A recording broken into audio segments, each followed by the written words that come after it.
வணக்கம். இன்னைக்கு மார்கழி மாதம் 6ஆம் நாள். ரொம்ப அழகா கோதை நாச்சியார் கண்ணனுடைய பெருமையை எப்படி பாடுறாங்கன்னு பாப்போமா?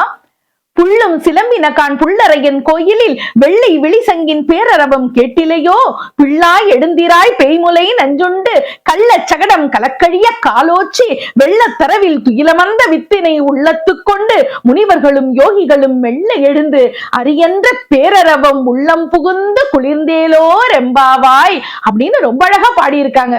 அன்பு தோழிய பார்த்து சொல்றா, அன்பு தோழியே, அதிகாலையில பறவைகள்லாம் எழுந்து கீச்சிடுகிற சத்தம் கூட உன் காதுல வந்து விழலையா?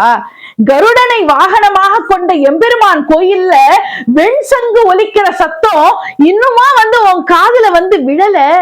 எப்படிப்பட்டவன் தெரியுமா நம்முடைய கண்ண பெருமான்? பல அற்புதமான சாகசங்களை செய்தவன். கம்சன் ஒரு முறை தன்னை கொல்லுவதற்காக பூதகி என்கிற அரக்கியை அனுப்பினா, அந்த அரக்கி கிட்ட பால் குடிக்கிற மாதிரி நடிச்சு அந்த அரக்கியோட உயிரை கொன்னவன் அந்த கண்ண பரமாத்மா. அது மட்டுமா, கண்ண பரமாத்மாவினுடைய உயிரை அழிக்கணும்னு சொல்லிட்டு அந்த கம்சன் சகடன் என்கிற ஒரு அரக்கனை அனுப்பினா, அவன் சக்கர வடிவெடுத்து வந்தான்.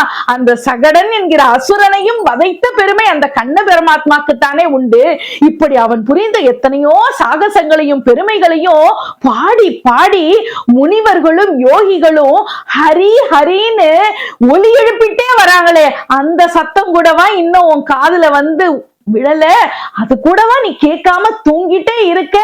சீக்கிரம் எழுந்துருன்னு ரொம்ப அழகா பாடுறா ஆண்டாள் நாச்சியார். நாமும் கண்ண பெருமாத்மாவுடைய பெருமைகளை இந்த நல்ல நாள்ல பாடி அவனுடைய பேரருளை பெறுவோம். நன்றி, வணக்கம்.